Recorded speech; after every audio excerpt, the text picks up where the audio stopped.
रात तक कश्मीर छोड़कर जाने को कहा है। हमारे लोग मर रहे हैं सर। कश्मीर चल रहा है, खुलेआम कश्मीरी हिंदुओं का कत्ले आम हो रहा है। देश की तकदीर वही बदल सकता है जिसके पास ये पावर है, पॉलिटिकल पावर। क्या कश्मीरी पंडितों को वापस अपने घर कश्मीर जाने का मौका मिलेगा? Is this justice?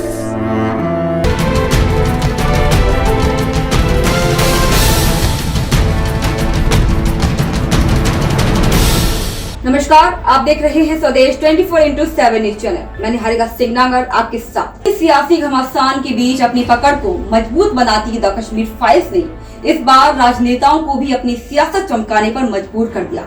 हालांकि ये पहला मौका नहीं है जब किसी फिल्म को लेकर राजनेताओं की बयानबाजी लगातार हो रही है, लेकिन इस बार मुद्दा कश्मीर पंडितों का नहीं बल्कि धर्म और समुदाय विशेष का भी है और आगामी चुनावों को देखते हुए कोई भी नेता इस मुद्दे को छोड़ना नहीं चाहता। कह रहे हैं कश्मीर फाइल्स टैक्स फ्री करो। अरे यूट्यूब पे डाल दो, फ्री हो जाएगी। टैक्स फ्री क्यों करा रहे हो? इतना ही तुमको शौक है, विवेक अग्निहोत्री को बोलो यूट्यूब पे डाल देगा, सारी पिक्चर फ्री है, सारे जने देख लेंगे एक ही दिन के अंदर। टैक्स फ्री की क्या जरूरत है? यूट्यूब पे क्यों नहीं डाल? केजरीवाल के इसी बयान से बहुत ज्यादा बवाल मचा था, जिसको लेकर गृह मंत्री नरोत्तम मिश्रा ने केजरीवाल पर तीखा कंच कसा है और सीधा केजरीवाल पर निशाना साधा है। गृह मंत्री नरोत्तम मिश्रा ने कंच कसते हुए कहा कि वे टुकड़े टुकड़े गैंग की सील पर सेल करोड़ अदा कर रहे हैं। जनता इसे समझ रही है और दिल्ली में इसका हिसाब जरूर होगा।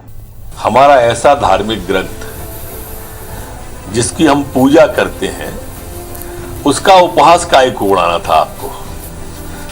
आलोचना के मार्ग कई है, करते। मेरा आपसे प्रार्थना है कि आपको खेद व्यक्त करके अपनी उदारता का परिचय इसमें देना चाहिए। द कश्मीर फाइल को कश्मीर की सच्चाई सामने आई तो वो क्यों करेंगे? उसको यूट्यूब, उनको नहीं कहा उन्होंने यूट्यूब पर डालने को, उसको टैक्स फ्री कर दिया। टुकड़े टुकड़े गैंग वाले थे ना वो।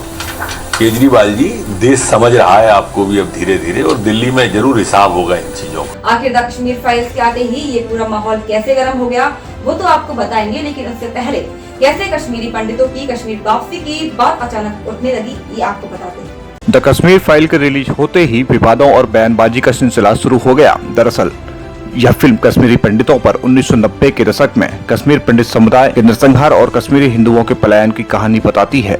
कश्मीर के माहौल पर सरकार और प्रशासन के भेदभावपूर्ण रवैये के कारण कश्मीरी पंडितों को कश्मीर छोड़कर जाना पड़ा था, और जब तक कश्मीर फाइल्स ने इन सब बातों की पोल खोली तो जनता ने भी इसका खुलकर समर्थन किया, जिसके बाद कुछ नेताओं ने इस फिल्म को टैक्स फ्री करने की बात कही तो कुछ ने इसका विरोध करते हुए इसे यूट्यूब पर अपलोड करने की बात तक कह डाली। सबसे पहली कतार में थे दिल्ली के मुख्यमंत्री अरविंद केजरीवाल, और फिर क्या था, बयानबाजी का सिलसिला शुरू हो गया। मध्य प्रदेश के गृह मंत्री नरोत्तम मिश्रा ने केजरीवाल पर पलटवार करते हुए उन्हें टुकड़े टुकड़े गैंग का नेता कहकर तंज कसा, तो वहीं राज्यसभा सांसद विवेक तन्खा ने बीजेपी सरकार से कश्मीरी पंडितों के लिए कुछ करने की बात तक कह डाली। ब्यूरो रिपोर्ट, स्वदेश 24/7।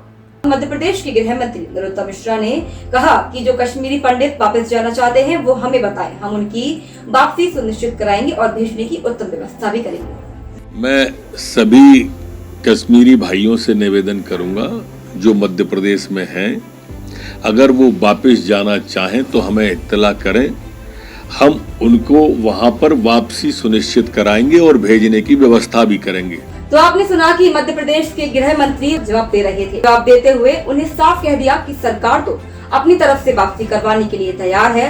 अब स्थिति यह है कि कश्मीर पंडितों की सूची उपलब्ध करवा दी जाए। जो भी कश्मीरी पंडित मध्य प्रदेश में रह रहे कश्मीरी पंडित आगे आकर मिले और सरकार उनकी वापसी सुनिश्चित करवाएगी और वापस जाने के लिए साधन भी उपलब्ध करवाएगी। लेकिन बात यही खत्म नहीं। नरोत्तम मिश्रा वापसी की बात तो कर रहे हैं, ये तो ठीक है, लेकिन बात कश्मीर के कश्मीरी पंडितों की संपत्ति की सुरक्षा की है, जो कि उस समय उनकी संपत्ति बची नहीं थी। बात उनके पुनर्वास की है, बात उनकी सुरक्षा की है। मध्य प्रदेश की सरकार हो, चाहे राजस्थान की सरकार हो, चाहे यूपी की हो, चाहे छत्तीसगढ़ की हो, कश्मीरी पंडित तो सभी जगह पर उपलब्ध है। तो कश्मीर फाइल्स को देखने के बाद या उसे देखने की जरूरत ही ना पड़े, उसके बाद भी देश के प्रधानमंत्री उन्हें वापसी के लिए सारे साधन उपलब्ध कराएं, उनके रोजगार की व्यवस्थाएं सुनिश्चित करें। साथ ही हर जगह की सरकार, चाहे वो बीजेपी की हो, जैसे छत्तीसगढ़ में कांग्रेस की सरकार है, राजस्थान में कांग्रेस की सरकार है, उत्तर प्रदेश में जो है बीजेपी की सरकार है, मध्य प्रदेश में जो है बीजेपी की सरकार है, उनके बयान से अच्छा है कि जो भी कश्मीरी पंडित हैं उनके लिए रोजगार सुनिश्चित किए जाए। साथ ही उनको जो वापसी है वापसी को लेकर उनके संसाधन और उनकी जो व्यवस्था है उनके ऊपर विचार किया जाए। दरअसल जब से द कश्मीर फाइल्स आई है तब से मध्य प्रदेश में भी उसका असर देखने को मिल रहा है। हर नेता अपनी वाहवाही लूटने में लगा है। मेरी बीजेपी को घेर रही है तो बीजेपी कांग्रेस को जवाब दे रही है। लेकिन हिंदुस्तान की आवाम इन सब से हटकर द कश्मीर फाइल्स के मुद्दे पर पूरे देश की सरकारों से कश्मीरी पंडितों की बात पर सवाल कर रही है। फिर चाहे वो बीजेपी की सरकार हो, कांग्रेस की सरकार हो या फिर किसी भी पार्टी की सरकार हो, सवाल तो वर्तमान सरकार से है कि कश्मीरी पंडितों की सुरक्षा, पुनर्वास और उनके रोजगार के लिए क्या ठोस कदम उठाई जा रही है। जैसे नरोत्तम मिश्रा ने बयान दिया है कश्मीरी पंडितों को लेकर, मगर उनकी आय का स्रोत क्या है, उनकी वहाँ पे जो जमीन है, जो भी उनका व्यापार है, तो उसको लेकर भी तो एक ना मुद्दा है। तो मैं ये कहना चाहूँगा कि जो ऐसा बयान दिया हुआ है मंत्री जी ने, तो इस मुद्दे को भी आगे बढ़ाया जाए कि उनकी आय और उस मुद्दे को जो कि उनके व्यवसाय था, उनका जो भी बिजनेस पड़ा है, जो उनकी प्रॉपर्टी है, वो उनको कैसे वापस मिलेगी। ये मुद्दा केवल मध्य प्रदेश का नहीं है, पूरे हिंदुस्तान का मुद्दा है। चाहे मध्य प्रदेश की सरकार हो, चाहे महाराष्ट्र की सरकार हो, इनको सबको मिलकर एक पहल करना चाहिए। वापसी के साथ पुनर्स्थापन की व्यवस्था करना चाहिए, इनके रोजगार की व्यवस्था करना चाहिए। इन लोगों की जो संपत्ति जो लोगों ने कब्जा कर ली है, उस समय के क्या माहौल रहे। आज की सरकारें, जो भी सरकारें केवल राजनीति कर रही हैं।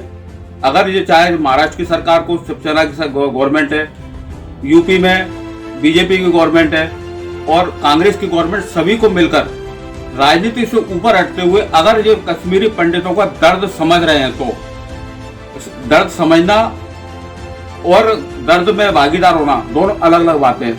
अगर वो समझ रहे हैं तो उनको वापसी के साथ विस्थापित भी करना पड़ेगा और रोजगार की व्यवस्था भी करनी पड़ेगी। ये सरकार को पहल करनी पड़ेगी, इन राजनीतिक चश्मे से उतार के केवल आपको भारत का नागरिक होने के नाते वो काम करना पड़ेगा। उनका दर्द समझना पड़ेगा, उस समय क्या परिस्थितियां रही थी, आज क्या परिस्थिति है। आज हम उनको केवल वापसी पहुंचा के हमारा धर्म पूरा नहीं होता, हम उनको रोजगार दिलाएं और जो संपत्ति उनके लोगों ने कब्जा कर ली होगी, कब्जा कर ही लेते लोग, कब्जा कर ली होगी, तो उनको वापसी दिलवाने का प्रयास। फिलहाल आज के प्रोग्राम में इतना ही। जल्द हाजिर होंगे एक और नए मुद्दे के साथ। तब तक के लिए जुड़े रहें प्रदेश 24x7 न्यूज़।